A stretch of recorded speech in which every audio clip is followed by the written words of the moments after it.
Greetings, everybody, and welcome to another episode of Pammy Out Loud. I'm your host, Pamela Walsh, and this is a podcast about making connections and building community in all sorts of ways of life. Particularly, as I like to say, for me, at my third period of the hockey game of life, here I am. And one of the most important communities to me has been a relatively new one in my life, and that is the MahJong community. And it has been such a great source of friendship, inspiration, connection, all sorts of wonderful things for me. And one of the connections that I have made is with my dear friend, Jan Egri, and she will be joining us today. Jan is a longtime MahJong player, one of the administrators of the largest Facebook MahJong group. MahJong That's It is the name of the group, which has over 141,000 people currently and growing by leaps and bounds every day. So I'm pleased to be joined by Jan Egri. She's also I think of her as my rules expert. Whenever I have a rules question, I go to her and she clarifies things for me in a way like no one else can. So thank you, Jan, for joining us, and greetings. Good morning. Good morning, Pammy. How are you? I'm doing well. And if you could see us, which you will on some of our promo clips, Jan and I are in our matching MahJong shirts. We're feeling kind of feisty this morning and pretty in pink. So Jan, let's start. I'm going to just start off. When did you come to MahJong? How long have you been playing MahJong? Let's hear some of your history with the game. Okay. I started off, believe it or not, in 1956. You weren't even born then. Oh, God, yes, I was. But thank you. My mom started playing. My dad had passed away, and her friends got her into the game. So I was allowed to sit while they were playing. I could watch. I couldn't talk. I couldn't ask questions. But it gave me the sense of the friendships that MahJong brought together. So now we're going to fast forward many, many years. First of all, my mom would not teach me how to play. She insisted it was a game for adults. So nowadays, when I see the people teaching their children and their grandchildren how to play, it's a warm feeling because they're going to have a community unlike any other friendships. So that's how I started. And later on, one of my son's teachers was doing a continuing ed program at his high school, and it was to learn how to play MahJong. Oh, you're kidding. Now, it was out of the blue, and I knew the names of all the tiles. I knew how to build the walls. I didn't know how to read the card. So I went to the class, and the rest is history. I made a lot of friends. The teacher was the first person I sold a MahJong set to. Oh, wow. You're kidding. That's awesome. And that's how I really got into it. So I've been playing for about 25 years now. When did you and it's Johnny Levine, correct? Yes, it is. Yes. Johnny and Jan started the MahJong That's It Facebook group. When did y'all start that? Well, Johnny actually started it. It's going on almost 11 years. We were both in another group on Facebook, and neither one of us felt like it was a place where people could go and get correct answers and feel at home. Mm-hmm. So Johnny started it, asked me if I would come along with her, and of course I said yes. So it's been almost 11 years now. We have a fantastic relationship, and we couldn't ask for better group members. They're from all over the world, so we get a lot of interesting questions, and the group brings people together. Yep.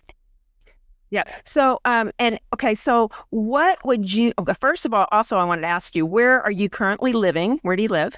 I'm in Florida. You're in Florida. Okay. And then and I want you to get back for our listeners that aren't MahJong players. Can you give us just a little short history of MahJong? Where did it come from, and how did it grow in the U.S.? And what is the connection? A lot of people always ask, what's the Jewish connection to MahJong? That's something people are intrigued by. So can you give us a little primer on MahJong history? Sure. There was a gentleman whose last name was Babcock, and he was in China on business when he came across the game. and he brought it back to the States for his wife.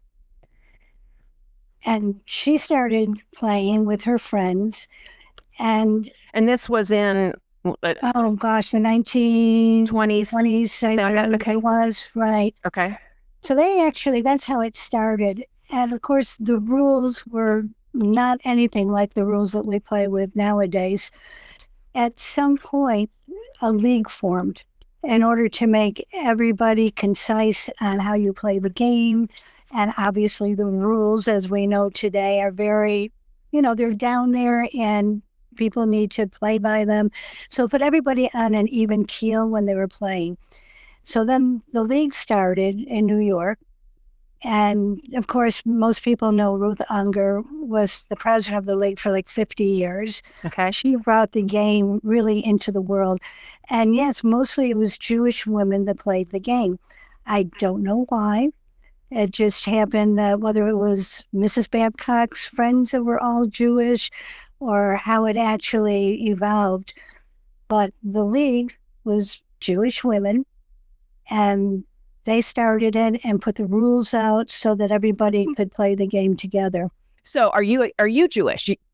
I am. You are Jewish. Okay. And in fact, I know that your email address is related, and I've never heard of a Jewish nun. Was that a little play on words for you, or what is the background to where your email address comes from?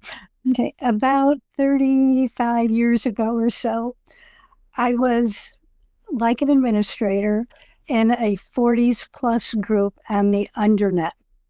The Undernet. The Undernet. So you really have to be old enough to know that the Undernet was like AOL, where there was thousands and thousands of chat rooms. Yes, bulletin boards and message boards. Absolutely, yes. Absolutely. I was on CompuServe. I don't know if you remember CompuServe. I do remember CompuServe. My first email address was something like 1073621.4211 at CompuServe.com. I mean, it was this long number. Oh, well, I was not Jewish nun back then. I was a totally different person. And in the group, because I didn't want anybody to know if I was a male or a female, because I didn't want any arguments from people. So the handle that I used was over the 6, you have like an ampersand. Okay. I just said that wrong. Yeah. And so I used that, then an upside down question mark for my nose, and then another one on the side, so it looked like a face. Oh. And I was called Face. Everybody. You were very, very cryptic back in the day. I was, not anymore. But then came Christmas, and everybody was saying what they got for Christmas. And they said, so Face, what did you get for Christmas? So I thought, well, I'll change my nickname. And I was going to do Jewish Nun to signify that I don't get anything because I'm Jewish. But it was one letter too long. So I thought, okay, so I'll do NUN. Oh, isn't that awesome? And that's how Jewish Nun came about. I know it's an oxymoron. Well, I bet what's interesting about it is, I bet you never run across it. You know how many usernames you come that are like frequently repeated. I bet that's one you just don't see. I mean, if it's Jewish, somebody named Jewish Nun, it's you, right? Well, there was one person on AOL that took it also. Oh. Which is fine, and I don't have a problem with that. But that nobody would let me change it back to Face. So I love it. Jewish Nun, and I changed my email address. And here I am 35 years later. I'm still the Jewish Nun. I love it. I love it. I love it. Thank you. Okay, so for me, I came to MahJong only a couple of years ago, and I heard of it. I had a few friends that played, and they would say things like, "Well, it's really good for your brain, but it's a hard game to learn." A lot of people would say that to me, almost to the point that I started kind of developing a complex. Like, did they not think I was capable of learning how to do this? And so I decided it was going to be my mission in 2024. That it was my New Year's resolution. I wanted to learn how to play MahJong and figure it out. Little did I know that I was jumping on the wave, that it's just been this onslaught of people who have jumped on board.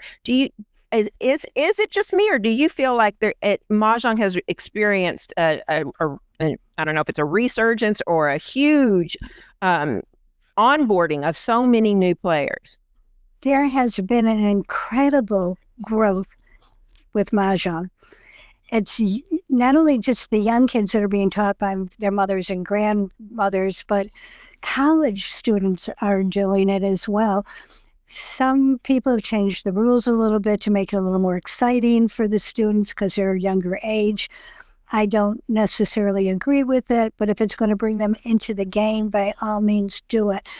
But yes, you are seeing so many people coming into our game now, whether it's American or Chinese or Japanese. There's so many different variations of the game. Right. I think I read something, there's like 142 variations of Mahjong. I wouldn't doubt that. I think like every country seems to have their version. And then you have Wright Patterson, which is what people in the service would play on their bases. So yes, there's all sorts of different variations of the game, and people are gravitating toward it. They're finding it's a social thing for them. Right. So when I learned, I invited two of my friends who are Mahjong players. I said, I really want to learn this. And they're like, okay, we'll come over and teach you. And I said to my sister, who's just retired, I said, hey, I'm doing this. And she's a game player. She goes, okay, I want to come over. I want to learn. And she and I learned the day before my birthday in February in 2024. And that afternoon, we were both like, okay, we're all in. And she ordered me my first tiles that day, that very day, off of Amazon, just a plain white set, perfect to the beginning, go and off. We both embraced it fully. She immediately started playing tournaments. That girl doesn't know better, but actually she's like, why not, and little mini tournaments. And then we both have it has become a sister bond for us. We go on trips together, and which is actually how I met you. If you remember, Sandra and I celebrating our 1-year anniversary of Mahjong together, went on a Galentine's Day Mahjong retreat out in a place just outside of Atlanta. And that is where I first met Jan and just fell in love with her. She's the cutest little thing you've ever seen. And I call myself I'm newbie to it, but I consider myself a rule geek. And what I mean by that is I want to know all the rules. I always tell people I'll play by whatever table rules you want, but I want to know. I mean, I'd prefer to always play by the officially sanctioned National Mahjong League rules.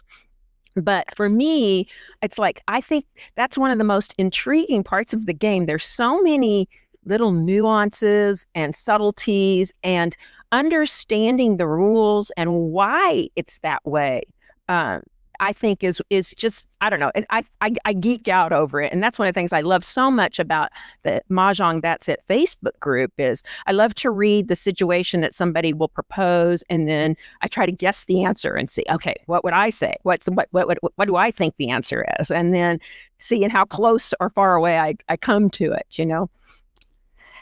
The rules of the game is what makes the game fair for everybody. I agree with you. The rules give it a different dimension than any other type of a game, because you can do house rules, table rules. You can play the way you want to, as long as everybody agrees about it. But I'm like you. I'm a rules person. I like to stick to the rules.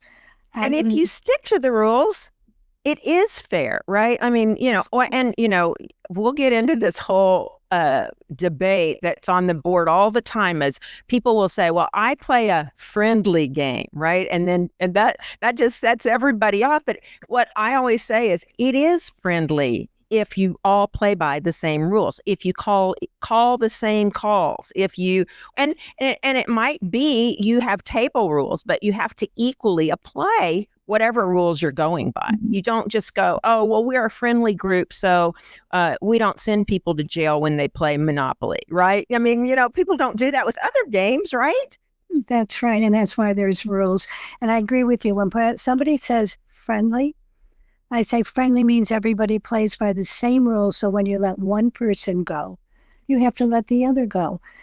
Otherwise, it becomes a very unfriendly game. Yes. I completely agree. And I think there's, when as a teacher, when you teach people, there's a time period where you may go, okay, you give them a little grace. Look at the first few times. Okay, you picked from, whether it's picking from the wrong end of the wall or some of the other rules, but okay, we're gonna let that go right now for this time. But then you have to, like you said, you have to equally apply it to everybody. So let's talk. So for the purposes of, like you said, those that are listening to us now, Jan and I are specifically referring to the National MahJong, the rules as specified by the National MahJong League. And it's the American version of playing MahJong.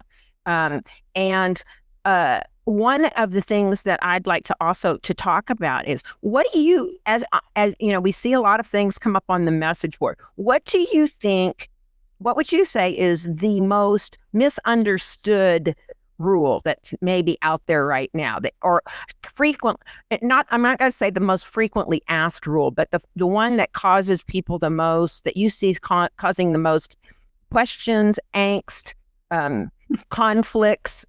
What do you see that one? Well, that's pretty easy. And I only know this because I've actually gone to the league and spoke to Larry Unger about this rule back in 2019. This is what people are calling now the slamming rule. Ruth Unger put this in effect before she passed away, which I believe is about 7 or 8 years ago. And when it was put into effect, there were so many gray areas about it.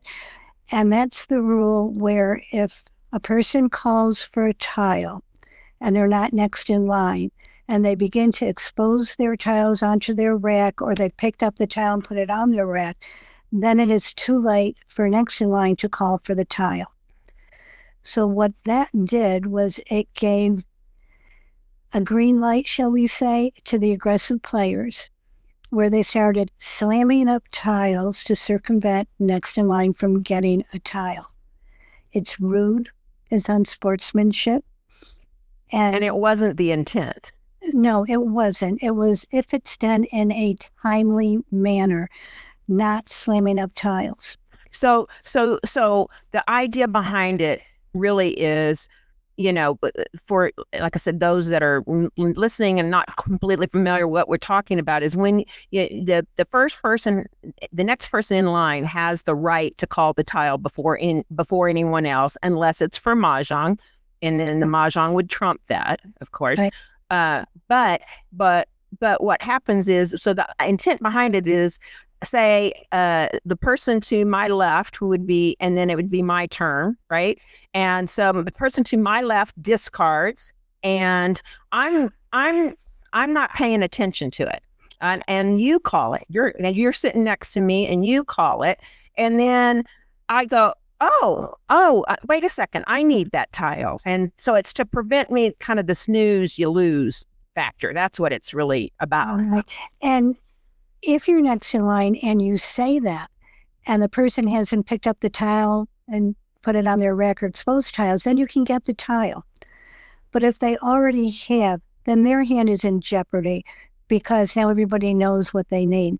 So that's why the rule was put into place. Oh, yeah, that makes sense. I never thought about that. Yep. So I tell people, I have a golfer husband. My husband's a golf people. And a lot of people that say, well, MahJong has too many rules, or I don't understand the rules. I say, it's kind of like, I use the example of golf. Most people, whether you play golf or not, know what the goal of golf is. This is what we're doing. We're trying to get the ball in the hole in as few strokes possible. If you go to look, there is actually a very thick rule book for the rules of golf. I've watched my husband lay in bed and read that thing like it's the Bible, because it is the Bible of golf, for him.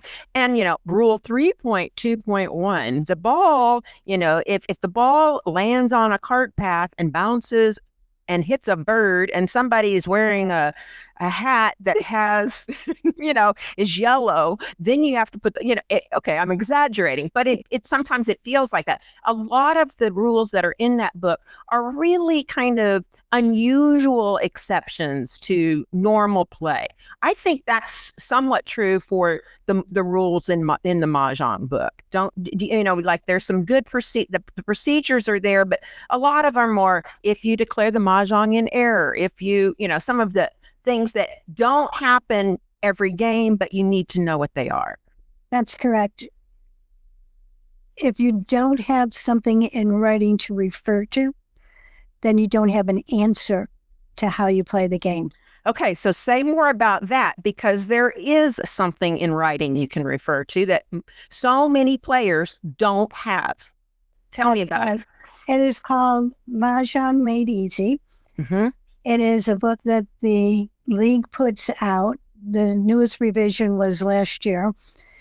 And it gives you step by step from the very beginning of the play, the Charleston, the passing, what happens if this happens. So they're pretty much clear on mostly everything. It's a book that I suggest everybody buys. It used to be $10. I think it might have gone up to $15 now. Yep. But I believe they're going to be doing a new revision because there were some things in there that aren't clear cut. They're in a gray area and you can read it either way. They also have to take and clarify some of the rules that they have that don't have consequences when they break them. Yes. So give me an example of that.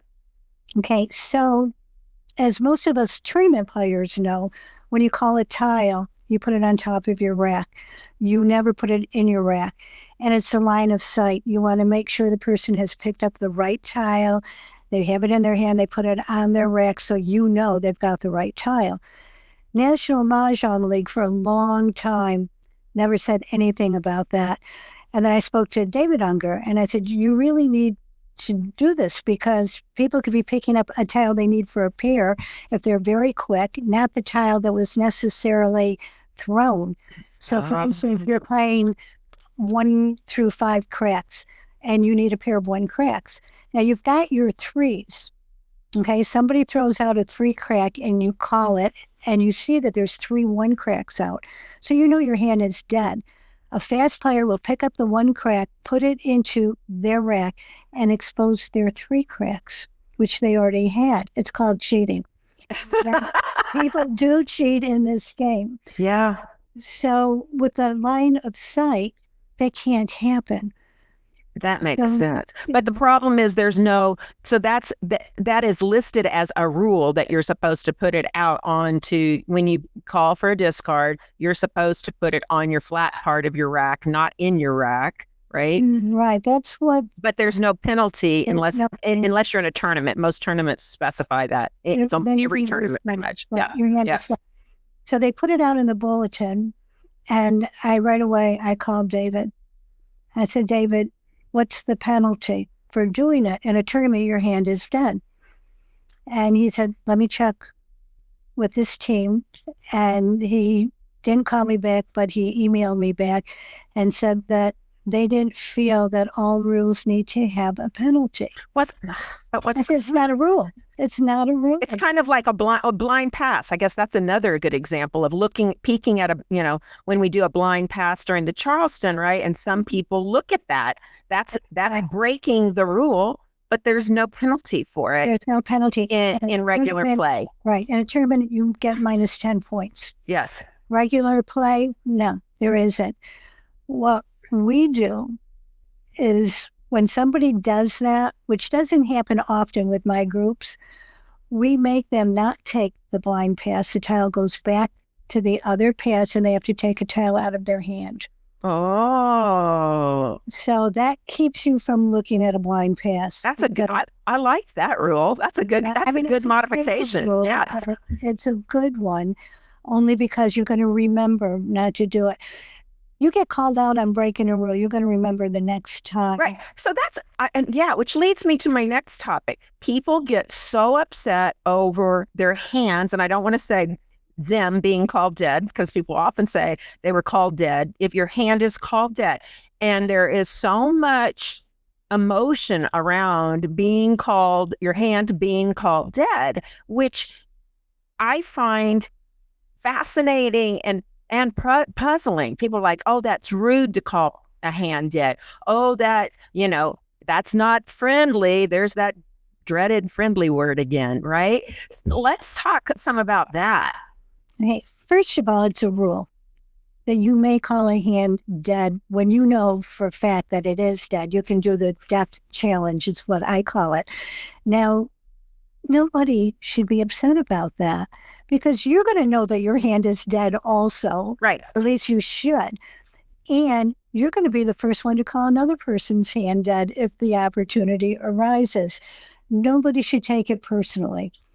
And what's like I always say to people, okay, so your hand gets called dead. You're out, you're not playing for what, 10 minutes? I mean, unless you're playing with a super slow group, right? And if you're playing with super slow group, they're probably not calling each other dead, I'm going to guess. That's going to be right. But generally, I mean, when I've been called dead, it's a time for me to run to the bathroom really quick, check my phone, grab a drink of water. I'm like, yay. Absolutely. It gives you a break from the table. Get up. You can do that unless you still have your wall in front of you. Then you stay there so you can push it out. But yeah, so take a break, chill out. It's no big deal. Take it like it's a personal insult, like I'm hurting their, and I mean, I've seen it in tournaments. People go, I'm sorry that I'm going to call you dead. I'm sorry, but I've called one person dead in a tournament, and it was related to this year's card and the hand, the even and odds hand, the north, in the Winds and Dragons hand, not even yes. But the Winds and the Dragons. Mm-hmm.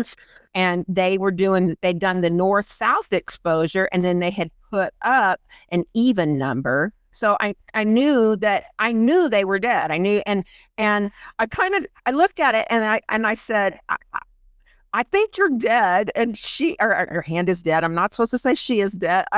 And she's like, no, I'm not. And then the other player at the table go, yeah, you are. And then you could see the light bulbs go on people's head. But it's not. But there's always all these apologies. I'm sorry. But I think it's also what is because this comes up a lot on the message board too. What is the strategy? Sometimes you don't want to call people dead.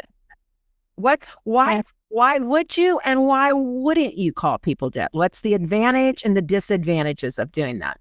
Okay, first of all, if I realize from the exposures that a player is playing a concealed hand and they have jokers up, and so they've just put up their second exposure, which tells me it is a concealed hand, and I can take their jokers because I have the tiles.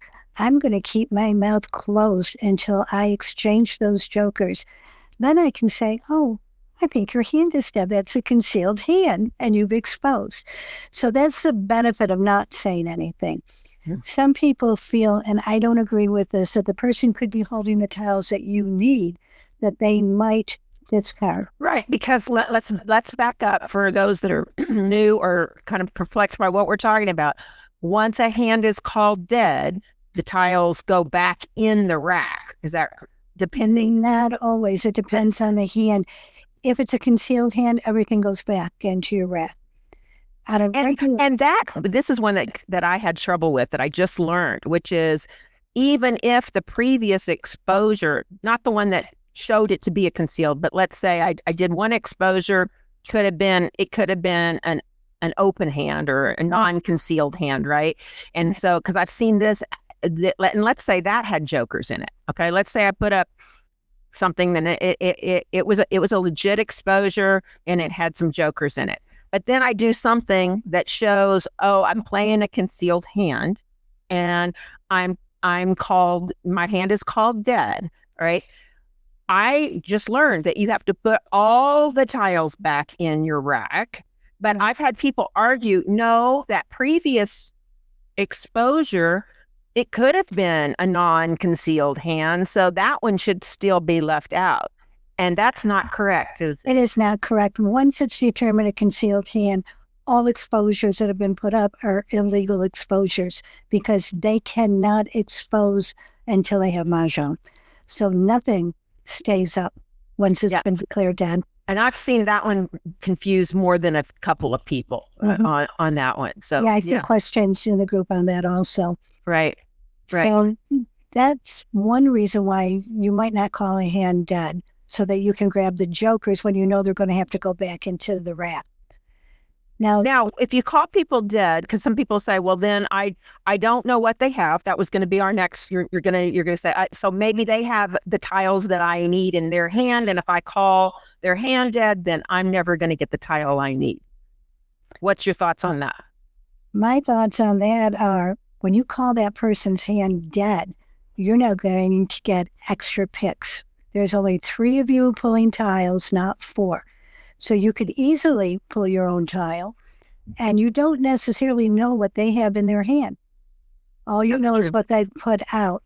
So you shouldn't even assume anything. You should just know that, okay, instead of splitting these tiles 4 ways, we're splitting them 3 ways. So I'm going to get more tiles to pick. And plus, if they are aware that they're dead, right, and you haven't called them dead, then they're going to try to drive it to a wall game. I mean, that should be that, or at least that should be their strategy, right? I'm going to play defensively and I'm going to force a wall game as opposed.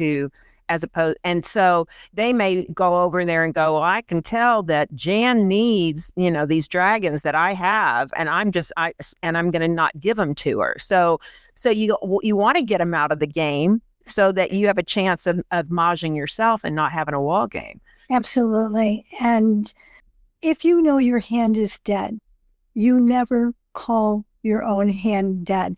Number 1, it has to be done by another player. Number 2, if you don't call your hand dead, then you can play, as you said, defensively, hoping for a wall game, and not allowing the other players to get more tiles. So never call your hand dead. You know it. Play defensively. I had a situation come up, and I think I actually called you on it because I was unsure what to do. I was playing, and it wasn't tournament, but I was playing, and I called MahJong. I called MahJong, and I started to lay it out, and I got, I don't know, half of it laid out, and then I realized, oh shit! Excuse my language. I still have a tile that made it. It was not a MahJong. Let's just say that. And I said, and at that point, I said, oh my gosh, I'm dead. But I've learned since, one, I really wasn't, because I hadn't laid out. So even though, let's say here's an example. I called this, say 3 bam, and 3 bam through, and I said MahJong, right? And I lay out the 3 bam exposure. I lay out another legit exposure. But then all of a sudden I realized I got extra tiles in my hand. Now, can I say, never mind, it wasn't MahJong? I haven't put anything out that's not legal, but maybe I've now exposed more than I would have exposed if I had just exposed the 3 bams. Does that make sense? It makes perfectly good sense. So when you call for MahJong, in this case, it was a 3 bam, and you've only put up the exposure for the 3 bam, and then you realize you don't have MahJong, you can say, oops, it's not MahJong. I'm just calling for an exposure. Okay. But if you put out additional tiles, which you did, you have MahJong in error. Even though I haven't completely laid the whole thing out. Right. Okay, that's good to know. That extra exposure. Okay. Okay. Because I wasn't clear on that. I thought, okay, if I'd just done the 3 bams, I could have said, oh, never mind. I'm just calling for this particular trial, did my discard, and now it's the next person's turn. Right.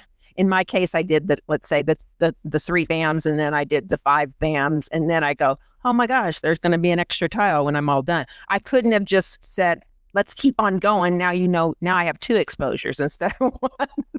No, I'm sorry. Hey, no. Well, see, if you're in a friendly game. If you're in a friendly game, they'd let me do it. Yes, I know. But so let's say I do, okay, in that case, I realize immediately I'm going to have MahJong on air. I just have to go ahead and put it up and have the other people go, that's not a MahJong, right? I don't say, they'll obviously call it, right? Right. When you said MahJong, everybody's going to look at what you're doing, period. And if you put up more than one exposure and you say, oh, I really don't have MahJong, it's just for an exposure, they're going to say, but you put up more tiles. Yeah. And they're going to call your hand done.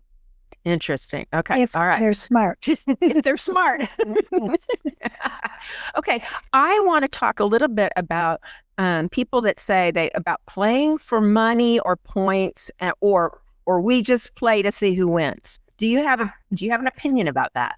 I do. So. Absolutely. When you're first learning, by all means, just play. Don't let money be in the back of your mind.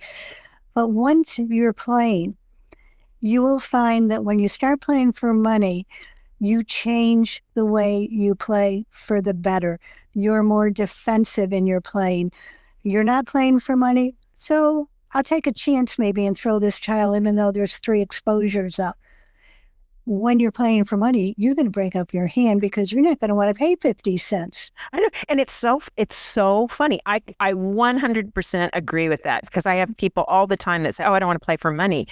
Or it changes how you play. And I agree with you. Yes, it does. Mm-hmm. It changes it for the better. It makes you a defensive player. If I'm not playing for money, I'm just going to go and hope that maybe I'll get the MahJong, but if I don't, you'll get it. I'm going to throw this out. I think you're going to need a dragon, but maybe you don't. So I'm throwing the dragon and then you got it and it's not a big deal. It's amazing how the payout on MahJong is not that great, really, but it's funny. Like my husband all the time goes, I cannot believe they all play for quarters, like he's just, they just can't fathom that. And I said, it's amazing how it ups your awareness of what's going on. It does. And I'm going to give a suggestion to those groups out there where you have one person that doesn't want to play for money. Yes, because we've had that. Yeah. So the rest of you play for money. When they win, they don't get paid. Oh, and I like that. I'll tell you how quickly that's going to change, especially if they're having a great night and they've won 6 hands and they haven't gotten paid for it. And that, you know what? And it's really funny because in groups that I've taught and talked to, I said, even on my worst day, let's say I play an afternoon of MahJong, 3 hours, right? I don't think I've ever lost more than $5. If I've lost every single game or, conceivably you couldn't have lost, you can lose more than that. But and of course, you don't want anybody to go to the poorhouse over it. But I'm like, I say, girls, you spend that on a cup of Starbucks for pizza. I was just going to say that. You $5 for that. You pay nothing to play this game. And it just, I don't know. I think it makes you a better player. It makes you a more defensive player. People are like, oh, I can't learn defense. Yes, you can. Like when you're first starting to play, it's like drinking from a fire hose, right? You're left, center, right, center, back, above, blind. No, you can't blind here, but over here, you do the hokey pokey and you turn yourself around. There's so much coming at you that, you can't learn defense right off the get-go, for sure. No. But you start playing for money, you will learn defense. You will start paying attention. Like, oh, I can't figure out what Jan's playing. I'm just trying to figure out my own hand. And you're like, yes, you can. You can figure that out. Dogs are talking to me. Mine is outside my door and he's going. Is that a quilt I see behind you? It's one of my wall hangings that I made. Oh my gosh. So, that's another thing we share in common, Jan. You quilt? I'm a quilter. Yes, that's my other. I want to say I cannot believe, well, I can believe we're already running out of time, but I want to say to people, a lot of people, I started, you and Johnny as role models today. I decided that settle down. I decided that I wanted to start a Facebook group in Austin. And And so I started this because as you know, we go back and forth to Colorado. And so I'm not able to commit to a regular group. And so I was trying to find different people to play with. And I thought there's got to be people in Austin, Texas playing MahJong. I started this Facebook group in March of this year, and we are almost at 1,000 people. Oh. And that's just in less than 6-7 months. We'll hit 1,000 people this month for sure. And it's been insane. And some of them are not in the Austin area. I didn't make that a requirement. So we do have some people that pipe in from other people. But then we set up the app Team Reach. I don't know if you're familiar with that, but it's a way of saying I'm having a game and I can have this many people. And people RSVP, and it's a really great tool. So we have over 300 people in our Team Reach group that are setting up games all over Austin, from restaurants to even in their home. Say, hey, I can host 3 tables at my house, and it's just warmed my heart. But we're also seeing a whole influx, and you see it on your board too. How can I learn to play? Yes. Tell me, let's talk a little bit about that before we wrap this up. Of how can people learn to play MahJong? Because it is a difficult game. I mean, I always say the rule book, which is called MahJong Made Easy, and it's about 38, 40 pages long. Yes, 38. Is an oxymoron. I do not think they make learning I tell people you cannot read that book and learn how to play MahJong. It's a rule book, but it's not a way to learn how to play MahJong. It is not a teaching book. Mm-mm. The first thing I recommend to people, especially in the group, when they are asking to join, there will usually be something like, I want to learn how to play, or I don't know how to play yet, but I'm looking for da-da-da-da-da. And I'll send a message, and I will also put in that message Michelle Frizzell's YouTube video on how to play. She's excellent. She's very, very good at what she does. And I tell people, first of all, buy a set. It doesn't have to be an expensive one. We all know there's sets out there for $50 if you want to get a set. So if you're going to use Michelle, you have the set to use while you're watching the video, because hands-on, we know, is always the best way to learn. Otherwise, check with somebody that you know plays to find out if they'll teach you or who they know who might be a teacher. You want to make sure you get the right person. Too many people out there are not teaching by the correct rules, which is sad. So I recommend, first of all, Michelle's YouTube video. And I would go, if they don't talk about that you need the National MahJong League rule book, MahJong Made Easy. I mean, yes, a lot of the rules are printed on the back of your card in very, very tiny print, but it's there, or I shouldn't say a lot, but the main function of how to play the game is there on the back of the card. But you need that rule book. And if somebody is not talking about that rule book or referencing that or telling I tell this all the time. A lot of people, even as I read your message, I'm going to say your message board, when I read the Facebook group, MahJong, that's it. And they're like, oh, there's bad teachers out there and there's people that aren't teaching correctly. And then there's this whole debate about, should teachers be certified? Should you charge? Should it be for free? I don't care. If people want to pay for it, they can pay for it. I love to teach people. I teach people for free. If you want to charge people and people want to pay you, go for it. Whatever works, right? Now, I also say, just because somebody's charging you doesn't mean that's right, they're any better. I mean, it doesn't mean anything necessarily. So, but I also think when people say, I see comments, they weren't taught correctly. It speaks to our individual responsibility. If you are smart enough to learn how to play MahJong, then the onus should be back on you. Get the rule book yourself and check yourself, right?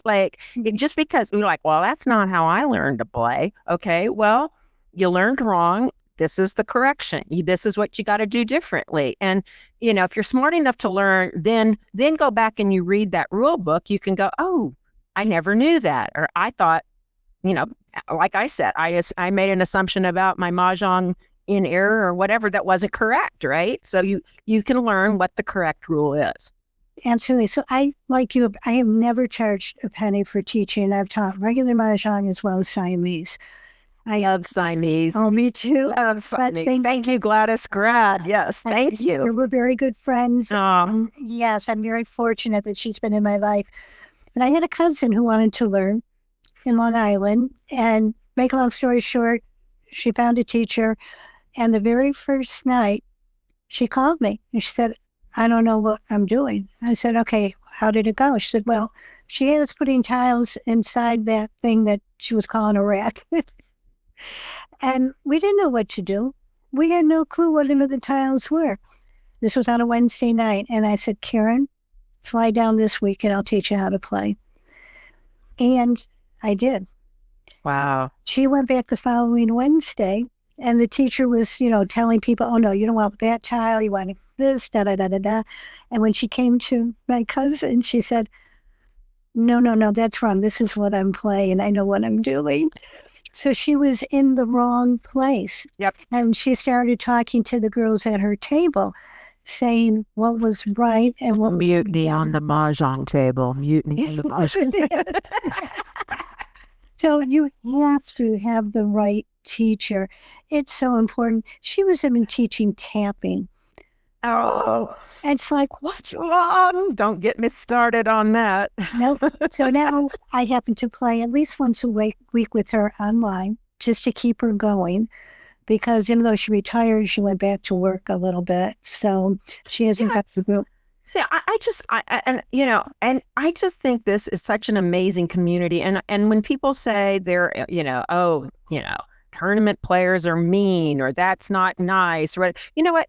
It's like any community. Yes, there's going to be, I always think that about when people complain on the Facebook group. It's like, you're talking about 140,000 people. Of course, there's going to be some want people, and there's going to be some bitchy people, and there's going to be and there's a hell of a lot of nice people, lovely, intelligent, wonderful men and women that have, for me personally, I have met in the last 2 years, just 2 years, I have met some of the most incredible people that I never would have met otherwise. Our lives would not have intersected. Right. And I'm just so grateful for that.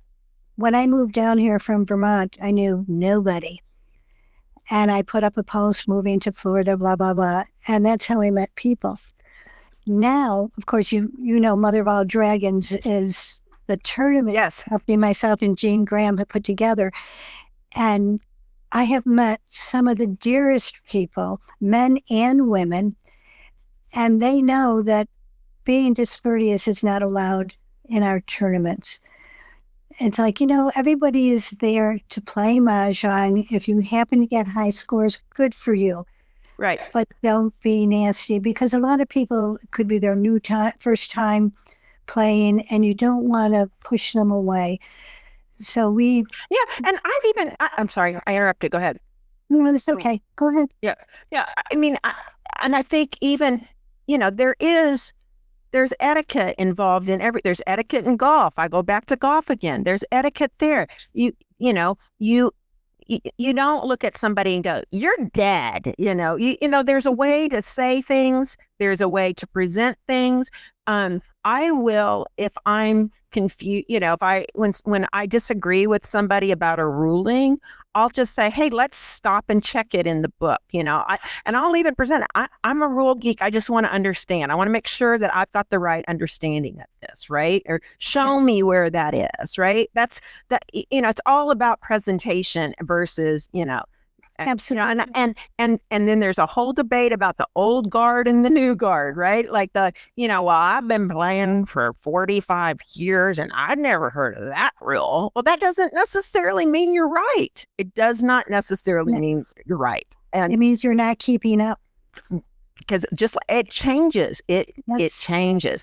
And then it's been fun to also see, kind of this, I'm calling it the younger girls that are coming on board. They're calling it, this is what bunco in the 90s was to my people, to my people.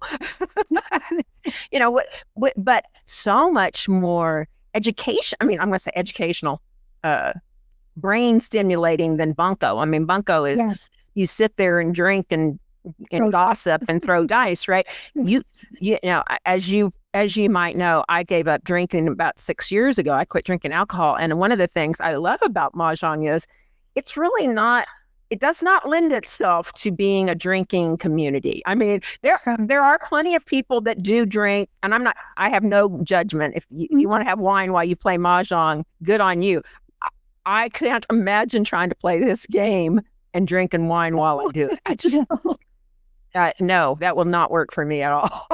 I'm like you. I might have a drink once every 6 months, maybe. Yeah. I drink water when I'm playing those shows. Yeah. I mean, and when you're playing fast, you don't have time to sip and eat. And, you have to eat between the games or after it's all over or something. You can't. Yeah. And I wanted one other point I wanted to make that, again, I'm going to use my darn golf analogy. I know that people are scared of tournaments. A lot of people are scared to play in tournaments. Mm-hmm. I love a tournament challenge. I'm not a great player. I'm not ever in the top scores, but I think it presents for me just a different challenge, right? Can I keep up? Am I playing the speed that I'm playing? I learn so much when I play, as well as, once again, it's an opportunity to meet a whole bunch of cool people, right? My first tournament, I lived in Vermont, and I saw Gladys Grad was doing one in Atlantic City. I had never done a tournament before other than one in the Temple, which was, it was good, but it wasn't like a regular tournament because you played with the people you knew. And so I called her, and she said, "Are you a fast player?" I said, "I think I am." And she said, "Well, you know what? You could probably do it." So I signed up. The very first game, the very first tile, I threw and then I picked. And the woman next to me said, "You're dead." I was like, well, because I was playing 14 in Vermont. So I sat on my hand the whole time thinking, oh, what a fool I am. I want you to know I won that session. I won the Friday night session, and I came in fourth overall. I had no clue. Wow. I wanted to leave, and these two ladies that took me under their wing said, "Well, let me see your score." And I showed them. They said, "Oh, you don't want to go yet because they give away prizes." I had no clue what a high score would have been. I had 640 points. Are you kidding me? My first turn. Dang, girlfriend. And after that, it was a no-brainer. I still have the checks because it was a no-brainer after that point. That's awesome. So, and I've won quite a few tournaments. And, I haven't. I'm hoping that I'll win some tournaments, but I love the challenge of it. And a lot of times I tell people, they're like, when they say, "Well, I'm not good enough to play in a tournament." You don't have to be good. 3 out of every 4 people lose a MahJong game, right? I love when you kind of realize that you don't have to show the other people your tiles. If sometimes I've been in tournaments and the tiles speak to me. I know exactly what I'm doing, and it's bada boom, bada bing. And other times I've had hands where I'm towards the end and I'm still going, well, I'm in a panic. It's not working out. But what I do is I will, nobody, you don't have to show anybody what was in your hand. Just the game's over, you dump the tile. A little advice that I give to people who've never played tournaments. Number one, I say to them, don't ever tell anybody at the tournament it's your first tournament. And I know that because I've had one person in particularly that really tried to get me by telling me that I had my tiles from my wall had to be pushed all the way to the left. I had them on the right where they belong. And she'd asked me if it was my first tournament, and it happened to have been my first tournament at that place, but not my first tournament. And after we were done, I nailed her. I said, "You should never do that to another player. You tried to intimidate me. you notice it didn't work. I didn't put my tiles down there. I said, this is not my first tournament, just the first time I've been here. So don't tell anybody that it's your first That is great advice. That's great advice. And the second thing I tell them, you might not know any of the people, but take it as like you got a phone call from your friend saying, I play with this group, really nice ladies, but I have to be out and we're looking for a sub. Can you fill in for me? So you're going to somebody's home you've never been to, playing with people you never played with, but you're at ease because you know your friend has played with them and they're nice people. Mm-hmm. That's what you have to have the mindset when you go into a tournament, that you might not know them, but that's okay. You know, just pretend you're not in a tournament. Very nice. And what I tell people is, you know, it's again like golf. My husband's a great golfer, and he'll play with people that are not great golfers, mm-hmm. as long as they don't slow him down, right? So sometimes that means they pick up the ball and move on, right? They don't hit every one of their 10 shots on that particular hole. And I think the same thing is true in a MahJong tournament. As long as you're not slowing people down, mm-hmm. they don't really care if you're very good or not. I mean, that's the main thing. As long as you know, you're keeping the pace, you're not causing disruption in the game, and, you know, pushing out your wall the way, you know, you're doing the right things. If you're not slowing them down with the Charleston or really slowing them down while you rearrange your tiles when it's your turn and whatnot, all you have to do is that you got to know your discards. That's what I say. And I teach that. I tell that to my newbies, right? Like, you know, you shouldn't be pulling a tile and thinking about it, right? Like, absolutely. You shouldn't be going, now, how does this fit into my hand, and rearrange it at that point. Rack it and get rid of something else. Because until you get down to that end of the game where you know what you're going for, right? What you're drawing is almost irrelevant, other than the fact you don't want to miss a joker exchange, right? Exactly. I'm a person, and the girls I play with, they're so sweet. I open up my tiles, and I've already got my 3 tiles out for the Charleston. I know by looking at my tiles exactly what I'm going to be playing. And when we play 5, often I will hear the 5th person say, I can't believe how many times you rearranged your hand and you won. You have to have in your mind the mathematical part of it too. And I'm very lucky that I have that. I can see patterns right off the bat. So I'm fortunate. But you should always have a tile ready to discard when you pick that you know doesn't fit into your hand. Yep. And I tell people too, for me, and I don't know where I heard this, but it helped me when I was at the beginning when I'm trying to figure out my Charleston, right? And I would be thinking, well, will this work? Will this work? And I thought, when I started looking at it, somebody said, well, instead of thinking about what's going to work, you know what's not going to work, right? And for me, it's like, okay, it's very clear I'm doing an evens hand. All right. So for sure, none of these odd numbers are going to help me. Right. And that's not always the case. But for me, I found like it's easier for me to know what I don't need than to know what I do need. Right. As I'm trying to figure out what section I'm going. I mean, I know what section I'm going for. And I know the neighborhood. I just don't know the house I'm buying. I like to say, you know. And that's a great way to explain to somebody what tiles to get rid of. Not what you need, what you don't need.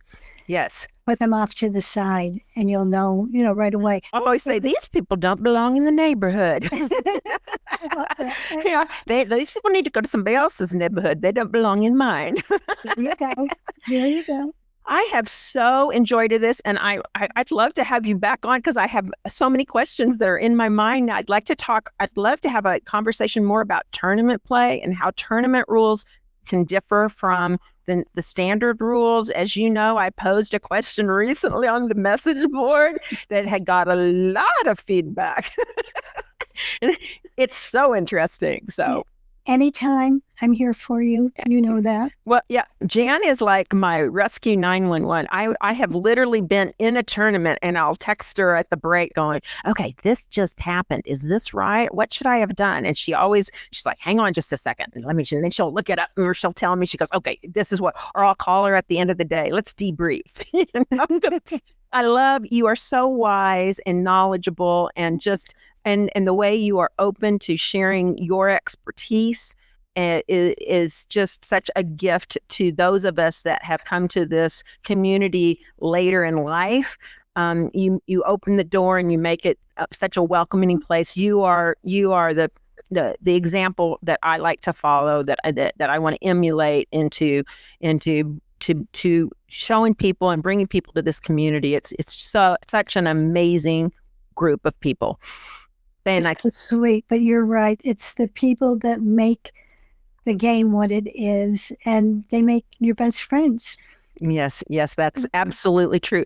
I will, if people have questions, I will put in show notes things that maybe there might be listeners out there that would love to pose some questions to you.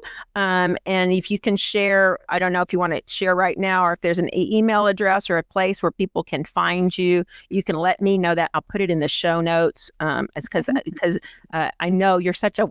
I don't want to publicize it if you're not ready for it, but they can find you for sure on MahJong. That's it. That should be number one place to go to. And there is more than one group, MahJong, that's it. Oh, is that somebody accidentally started it way back. I think there's like maybe a couple hundred people in there, and she has closed down the group. But look for the one that's got 141,000 people. 140. Y'all hear that? 141,000. Yep. I mean, it's almost, it's amazing to me. Like, I mean, how fast it was just over 100,000 not that long ago. I mean, it's just. And it's boom, boom, boom. And I want to say, not only are we a great group to ask questions and find out the right answers, we also have giveaways. We have a ton of discount codes for different companies.